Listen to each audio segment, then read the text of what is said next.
성경으로는 구약 성경 여호수아 13장 1절에서 14절까지의 말씀입니다.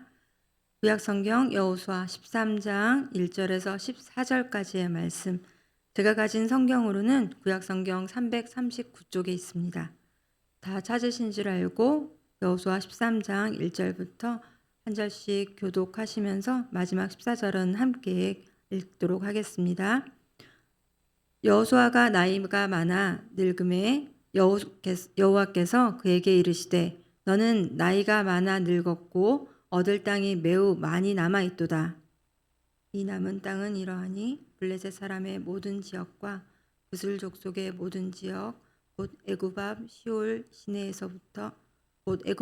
시내에서부터 가나안 사람에게 속한 북쪽 에그론 경계까지와 블레셋 사람의 5 통치자들의 땅 곧 가사 족속과 아스돗 족속과 아스글론 족속과 가드 족속과 에그론 족속과 또 남쪽 아위 족속의 땅과 또 가나안 족속의 모든 땅과 시돈 사람에게 속한 무아라와 아모리 족속의 경계 아벡까지와 또 그발 족속의 땅과 해 뜨는 곳에 온 레바논 곧 헤르몬 산 아래 바알갓에서부터 하맛에 들어가는 곳까지와 또 레바논에서부터 미스르봇 마임까지 산지의 모든 주민 곧 모든 시돈 사람의 땅이라.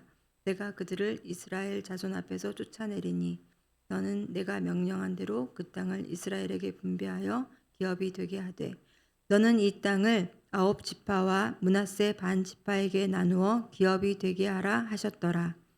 므낫세 반 지파와 함께 르우벤 족속과 갓 족속은 요단 저편 동쪽에서 그들의 기업을 모세에게 받았는데 여호와의 종 모세가 그들에게 준 것은 이러하니 곧 아르논 골짜기 가에 있는 아로엘에서부터 골짜기 가운데에 있는 성읍과 디본까지 이르는 메드바 온 평지와 헤스본에서 다스리던 아모리 족속의 왕 시온의 모든 성읍 곧 암몬 자손의 경계까지와 길앗과 및 그슬 족속과 마아갓 족속의 지역과 온 헤르몬 산과 살르가까지 온 바산 곧 르바의 남은 족속으로서 아스타롯과 에드레이에서 다스리던 바산 왕 옥의 온 나라라. 모세가 이 땅의 사람들을 쳐서 쫓아냈어도 그술 족속과 마아갓 족속은 이스라엘 자손이 쫓아내지 아니하였으므로 그술과 마아갓이 오늘까지 이스라엘 가운데서 거주하니라. 함께 읽겠습니다. 오직 레위 지파에게는 여호수아가 기업으로 준 것이 없었으니 이는 그에게 말씀하신 것과 같이 이스라엘의 하나님 여호와께 드리는 화제물이 그들의 기업이 되었음이더라. 아멘. 예, 요즘 그리스도 중심 성경 읽기로 창세기를 읽어 나가고 있습니다. 지난주 읽었던 창세기 12장에서 하나님께서 아브라함을 부르시고 그에게 하신 약속 혹시 기억하시나요? 그 약속은 아브라함의 삶을 통해서 점점 구체화되고 또 조금씩 성취되는 것을 볼 수 있는데요. 창세기 17장 우리 함께 같이 읽어볼까요? 이제 후로는 내 이름을 아브람이라 하지 아니하고 아브라함이라 하리니 이는 내가 너를 여러 민족의 아버지가 되게 함이니라. 내가 너로 심히 번성하게 하리니 내가 내게서 민족들이 나게 하며 왕들이 내게로부터 나오리라. 내가 내 언약을 나와 너 및 내 대대 후손 사이에 세워서 영원한 언약을 삼고 너와 내 후손의 하나님이 되리라. 내가 너와 내 후손에게 내가 거류하는 이 땅 곧 가나안 온 땅을 주어 영원한 기업이 되게 하고 나는 그들의 하나님이 되리라. 예, 하나님께서 아브라함에게 하신 약속을 정리해 보면은요. 내 씨로 큰 민족을 이루겠다. 네, 백성을 주시겠다는 말씀이고요. 하나님께서 그들의 하나님이 되시겠다. 하나님의 통치, 통치를 말씀하십니다. 또 가나안 온 땅을 너에게 주겠다. 땅에 대한 약속을 하시죠. 이렇게 국민, 주권, 영역, 영토 이게 뭐죠? 국가의 3가지 요소이죠. 하나님 나라에 대한 약속을 아브라함에게 하신 것입니다. 이 약속대로 과연 이삭과 또 야곱과 후손들을 통해서 애굽에서 큰 민족을 이루게 하시는 거죠. 다음 주에 읽을 출애굽기에서 보듯 율법을 주시고 또 성막을 세우게 하셔서 이스라엘 가운데 하나님께서 거하시며 다스리십니다. 그리고 마침내 우리가 지금 살펴보고 있는 여호수아서에서 이스라엘 백성들을 통해 그 약속하신 땅을 차지하게 하시는 거죠. 여리고성의 기생 라합도 여호와께서 이 땅을 너희에게 주신 줄을 내가 아노라 하며 이렇게 하나님께서 일방적인 은혜로 이스라엘에게 선물로 주신 땅임을 고백하고 있습니다. 그래서 앞서 살펴본 것처럼 이 땅을 차지하는 과정은 나폴레옹이나 징기스칸 이런 탁월한 장수들에 의해서 어떤 군사적인 정복과 쟁취를 다룬 무협지가 아니라는 것을 알 수 있습니다. 칼과 창의 싸움이 아니라 믿음과 순종의 영적 싸움이었고 땅에 대한 언약의 성취였습니다. 여호수아와 이스라엘 백성은 하나님의 주도로 가나안의 허리쯤 되는 여리고성을 먼저 점령하고 가나안 남방과 그리고 북방을 차례로 점령합니다. 그래서 여호수아가 요단강을 건너가 그 땅의 소출을 먹을 때만 해도 가나안 땅이라고 불렸던 땅이 이제 이스라엘 땅이 되는 것을 볼 수 있습니다. 여호수아 5장 12절과 11장 22절 말씀을 한번 색칠된 곳을 보면은요. 12절에서는 가나안 땅의 소출을 먹었더라 라고 요단강에 건너서 들어갔을 때는 그렇게 기록을 하고 있는데 11장 22절에서는 이스라엘 자손의 땅에는 이라고 기록을 하고 있습니다. 누구의 땅이라고요? 이제 가나안이 아니라 이스라엘 자손의 땅이 된 것입니다. 이렇게 여호수아와 이스라엘은 가나안 온 땅을 차지하고 이제 전쟁이 그쳤다라고 11장 23절에서는 말씀하고 있습니다. 그렇게 점령한 성읍의 명단이 12장에 이렇게 쭉 나열되고 있습니다. 어제 본문이었는데요. 시중에 어느 아이스크림 가게에 진열된 31개의 아이스크림처럼 이렇게 여호수아와 이스라엘 백성들이 점령한 그 성읍들의 이름이 쭉 나열되고 있습니다. 아주 자랑스럽게 나열하고 있습니다. 그런데 한 장 넘겨서 오늘 13장으로 넘어가면요.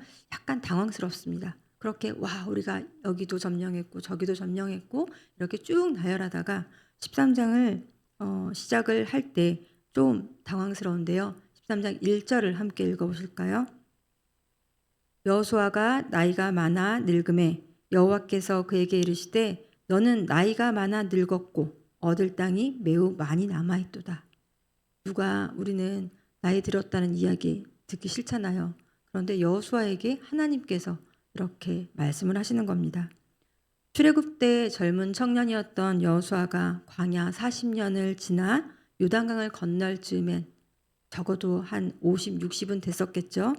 가나안 땅에 들어가 31명의 왕들을 무찌르는 일도 아마 1, 2년 사이에 금방 끝난 일은 아니었을 것입니다. 당연히 시간이 많이 흘렀을 텐데 여호수아가 나이가 들었다는 게 놀라운 일이 아니죠.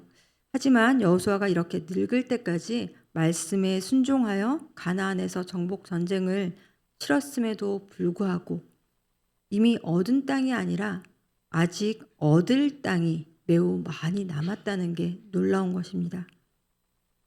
여호수아가 게으름을 핀 것도 아니고요. 또 그 명령대로 순종하지 않은 것도 아닌데 하나님의 주도로 이루어진 약속의 땅 정복이라는 하나님의 프로젝트가 이렇게 완벽하지 못할 수가 있나?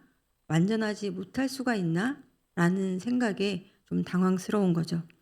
왜 하나님의 약속이 일부는 성취되고 이렇게 일부는 성취되지 않는 걸까요? 여호수아 24장 29절에 보면 여호수아는 110세에 죽었다고 합니다. 땅 분배 후에도 얼마간 더 살았던 걸로 보이는데 아직 100세까지 되지는 않았던 것 같습니다. 하지만 늙었다는 말에 왠지 인간적으로 좀 감정이입이 되지 않나요? 그래서 여호수아가 이렇게 나이가 들었다는 이야기를 듣는 여호수아가 좀 불쌍한 생각도 듭니다. 이 나이가 되도록 이렇게 말씀에 순종해서 열심히 싸웠는데 이제 늙었다고 쓸모없으니 내쳐지는 건가 싶어서 약간 서운한 마음도 들려고 합니다. 이 말씀을 하신 후 아직 정복하지 못한 땅들을 또 쭉 열거를 또 해주시거든요. 하나님께서 여호수아에게 땅을 완전히 점령하지 못한 데 대해서 책망하시는가 싶기도 합니다. 하지만 아닙니다. 아직 점령하지 못한 땅의 목록이 나오는데 그 지역들은 이제 지도를 나중에 내일 통해서 보면요. 가나안 땅의 끄트머리 구석에 해당하는 땅들입니다. 하나님께서 약속하신 그 땅이 우리의 생각보다 굉장히 넓었던 거죠. 하지만 아직 이렇게 정복되지 못한 땅들이 많은데 그럼 이 땅들은 어떻게 하라는 걸까요? 6절 하반절 색칠된 부분만 같이 읽어보겠습니다. 너는 내가 명령한 대로 그 땅을 이스라엘에게 분배하여 기업이 되게 하되. 자, 아직 덜 끝냈잖아. 빨리 정복해 하고 다그치기 위해서 아직 정복하지 못한 땅의 목록을 하나님께서 이렇게 들이민 것이 아니라 아직 다 차지하지 못한 채로 이스라엘 백성에게 분배를 하라고 말씀하시는 겁니다. 늙었으니까 이제 그만해 라는 말씀도 아니고요. 시킨 일 제대로 못했으니까 책임지고 물러나 라는 말씀도 아닙니다. 오히려 새로운 사명을 주시는 거죠. 어떤 사명이죠? 새로운 사명이란 아직 미완의 정복이지만 약속의 땅을 분배하라는 사명입니다. 7절과 8절 우리 함께 같이 읽어보겠습니다. 너는 이 땅을 9지파와 므낫세 반 지파에게 나누어 기업이 되게 하라 하셨더라. 므낫세 반 지파와 함께 르우벤 족속과 갓 족속은 요단 저편 동쪽에서 그들의 기업을 모세에게 받았는데 여호와의 종 모세가 그들에게 준 것은 이러하니. 내일 자세히 다루겠지만 12지파 중 므낫세 반 지파와 르우벤 갓 지파는 요단 서쪽 가나안 땅이 아니라 이미 요단 동편의 땅을 기업으로 받았는데 이것은 모세가 르우벤 갓 므낫세 반 지파에게 이미 준 땅이라고 하는 것입니다. 그러니까 이제 남은 9지파와 므낫세 반 지파에게 요단 서쪽 가나안 땅을 나눠주라고 하시면서 요단 동편 땅 분배 이야기를 먼저 하시는 거죠. 왜 요단 서편의 땅을 분배하라 명령하시면서 이렇게 요단 동편 땅 분배 이야기, 이미 끝난 요단 동편 땅 분배 이야기를 먼저 하시는 걸까요? 모세가 요단 동편에서 했던 일을 이렇게 다시 언급함으로써 사실은 여호수아가 요단 서편에서 지금 해야 할 일이 별개 요단 동편에서 모세가 했던 그 일과 별개의 일이 아니고 땅에 대한 언약의 성취라는 같은 이 맥락에서 읽히도록 우리에게 요구하고 있습니다. 그러니까 너는 나이가 많아 늙었고 얻을 땅이 매우 많이 남아있더라 라는 이 1절의 하나님의 말씀 명령은 나이가 많아진 여호수아에게 수여하는 그간의 사역에 대한 성적표가 아니고 언약의 성취라는 관점에서 다음 단계로 이행하기 위한 신호탄 같은 말씀이었던 것입니다. 하지만 우리는 자꾸 영웅을 기대하고 우상화하려는 심리가 있어서 좀 특별하다, 잘한다 싶은 이런 리더에게 집착하는 경향을 보이곤 합니다. 여호수아가 모세에게 이제 지도자로서의 권력을 이제 승계받았을 때 그때 얼마나 두려웠겠습니까? 모든 사람이 모세를 존경하고 또 따랐고 그랬는데 그 백성들을 이끌고 갈 여호수아에게 커다란 부담이 되었을 거예요. 또 여호수아가 지금까지 가나안 정복 전쟁을 마친 이 시점에서 또 사람들은 여호수아에게 기대하는 게 있었겠죠. 그래서 우리는 자꾸 그 사람이 아니면 안 되고 혹은 내가 아니면 안 된다는 생각을 종종 하곤 합니다. 리더 자신도 내게 주어진 역할과 임무에 대해서 지나친 책임감을 갖고 좀처럼 내려놓지 못하는 그런 모습들도 보곤 합니다. 하지만 모세가 아니면 안 되고 여호수아가 아니면 안 되는 게 아닙니다. 오히려 모세가 했어야 할 광야와 요단 동편의 일이 있었고 여호수아가 해야 할 요단 서편에서 정복과 분배의 사명이 있는 거죠. 이 일은 특별한 개인이나 특정 공동체의 일이 아니라 하나님께서 주관하시고 기획하시고 주도하시는 일이기 때문입니다. 아직 차지하지 못한 가나안 땅의 영역을 열거한 후에 하나님께서 하신 말씀 다시 읽어볼까요? 6절에 색칠된 부분입니다. 내가 그들을 이스라엘 자손 앞에서 쫓아내리니. 누가 쫓아낸다고요? 하나님께서 아직 정복하지 못한 땅을 쭉 열거하시고 그리고 이 땅 아직 쫓아내지 못한 이 백성들을 내가 그 자손들은 내가 쫓아내겠다라고 하십니다. 네, 하나님이 하십니다. 우리가 자주 놓치는 부분이죠. 보이지 않는 하나님께서 사람을 통해 하시는데 보이는 모세에게 주목하고 여호수아에게 주목하니 그들이 사라질 때 우리는 혼돈에 빠지고 그 사람과 그 역할에 집착하면서 공동체를 힘들게 합니다. 모세가 죽으면 안 될 것도 아무것도 안 될 것 같고 여호수아가 빠지면 또 안 될 것 같지만 약속하신 하나님께서 그 약속을 진실하게 이루어 가십니다. 그래서 하나님께서 우리에게 주신 중요한 사명 중 하나는 믿음의 세대 계승이고 사역의 계승입니다. 완수가 아니라 완벽한 임무 완수가 아니라 사역의 계승입니다. 다음 세대를 키우고 사람을 세우고 공동체를 살리는 일입니다. 열심히 빨리 잘하는 것도 중요하지만 바통을 잘 물려주는 것까지가 우리의 임무라는 거죠.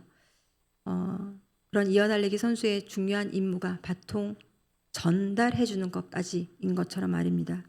끝까지 우리가 다 책임지고 완벽하게 이루려는 그런 욕심을 버리고 그 뒤에서 그리고 그 앞에서 일하시는 하나님이 계시기 때문에 우리는 그 다음 사람에게 정말 안심하고 좀 바통을 물려줄 수 있어야 합니다. 책임감 강하고 성실한 사람일수록 사실은 이 일을 놓기가 쉽지 않더라고요. 하지만 하나님께서 주도하시도록 우리의 주도권을 내어드려야 합니다. 약속하신 하나님께서 그 약속을 신실하게 이루어 가신다는 믿음이 이때야말로 필요한 것 같습니다. 나 홀로 책임지는 것이 아니고 나 아니면 안 되는 일이 아니게 맡겨주신 사명만큼 또 맡겨주신 그 시간만큼 시간 동안 더욱 최선을 다해서 주님의 부르심에 충성하고 순종하는 우리 더사랑 공동체가 되기를 소망합니다. 예, 이렇게 주신 말씀 기억하며 두 가지 기도 제목으로 기도하기 원합니다. 요단강을 건너고 차지하는 일뿐 아니라 분배하는 이 과정에서도 주님의 신실하심이 드러납니다. 우리의 주도권을 신실하신 주님 앞에 내려놓는 이 일이 쉽지 않지만 우리가 기도를 통해서 겸손히 우리의 주도권을 내려놓겠습니다 라는 기도가 먼저 필요할 것 같습니다. 우리가 그 말씀에 그 명령에 겸손히 순종하게 하옵소서. 그리고 사람에게 집착하고 또 사역의 완벽함을 추구하느라 하나님과 사람을 놓치지 않게 하옵소서. 그래서 사람을 키우고 공동체를 살리는 사역이 되게 하옵소서. 이런 두 가지 기도 제목을 가지고 우리 말씀을 기억하며 함께 기도하시겠습니다. 살아계신 아버지 하나님 감사합니다. 주님께서는 우리에게 약속하시고 약속하신 바를 주님께서 친히 이루어 가십니다. 모세를 통하여 광야에서 또 요단 동편에서 일을 하셨던 것처럼 주님 또 여호수아를 통해 가나안 땅을 정복하게 하시고 이제 그 일이 다 되진 않았지만 아버지 하나님 그 나머지 일을 그 자손에게 각 지파가 또 할 수 있도록 분배하시고 또 여호수아에게 그 분배의 사역을 또 새로운 사역을 감당하게 하셨습니다. 아버지 하나님 우리가 이렇게 하나님의 또 일하심의 그 각 단계마다 주님 우리에게 주어진 일들을 겸손히 순종하며 따라가길 원합니다. 주님 우리에게 맡겨진 일 최선을 다해서 순종해야 하지만 주님의 계획보다 주님보다 앞서지 않도록 주님 인도하여 주시옵소서. 주님 정말 우리가 이 사역을 하면서 또 우리의 또 완벽함 우리의 기준으로 가지고 사역을 하느라 하나님과 사람을 놓치는 일이 없도록 도와주시옵소서. 하나님께서 우리 앞에 계십니다. 하나님께서 우리 뒤에 계십니다. 그 하나님을 순종하며 붙쫓아가는 우리의 사역들이 되게 하옵소서. 우리 사역 가운데 그래서 사람을 키우고 공동체를 살리는 사역이 되게 하옵소서. 내가 잘하고 내가 정말 완벽하게 하는 것이 중요한 것이 아니라 정말 하나님께서 이루어 가시는 그 약속 하나님께서 또 해나가시는 그 일들을 주님의 뜻에 따라 순종하는 것이 더욱 중요하고 그 뜻은 하나님께서 사람을 또 세우고 살리고 또 공동체를 또 살리는 일 하나님 나라를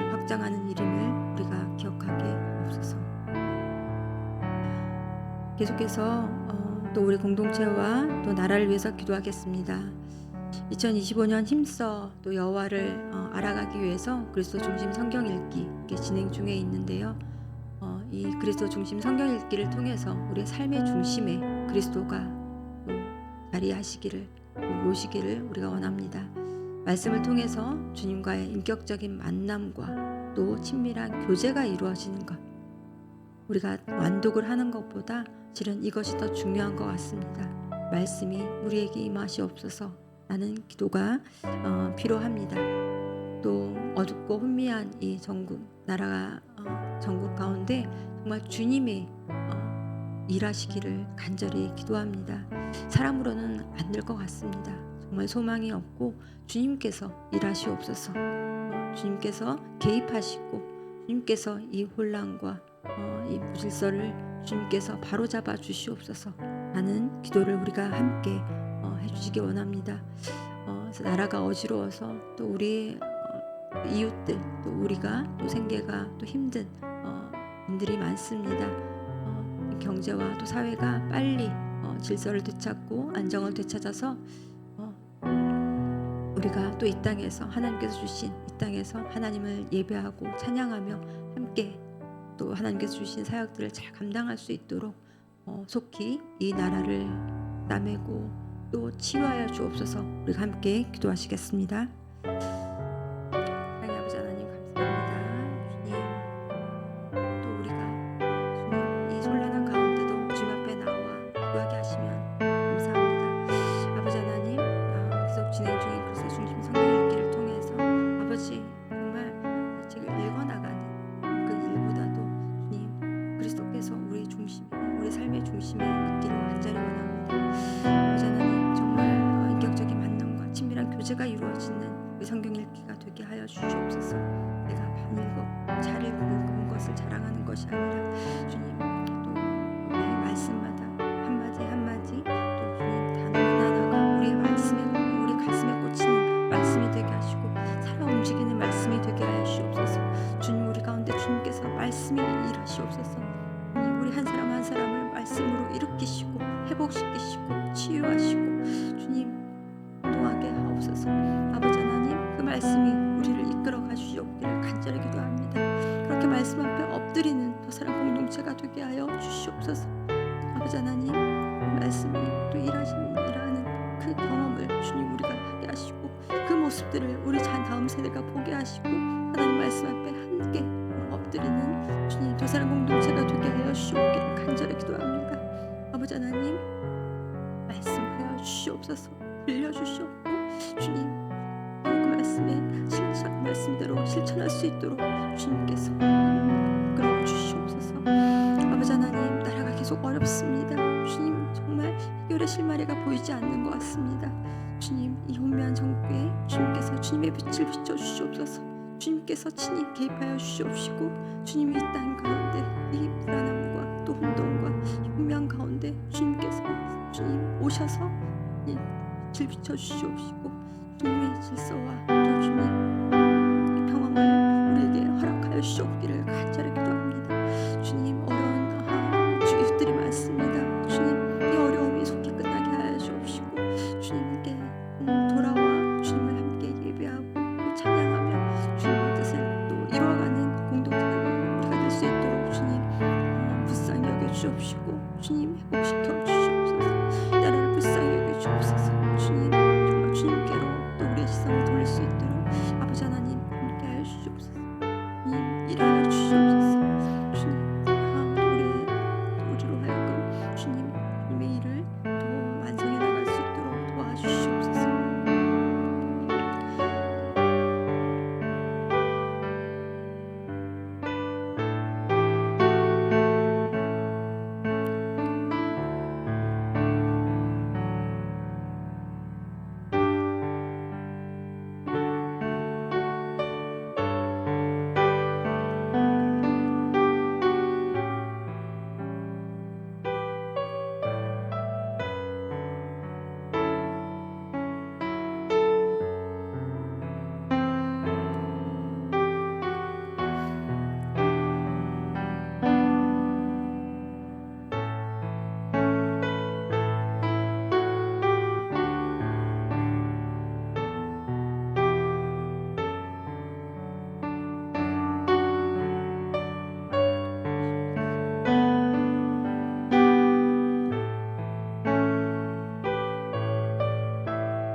계속해서 개인의 갖고 오신 개인의 기도 제목 가지고 기도하시고 자유롭게 돌아가시기 바랍니다.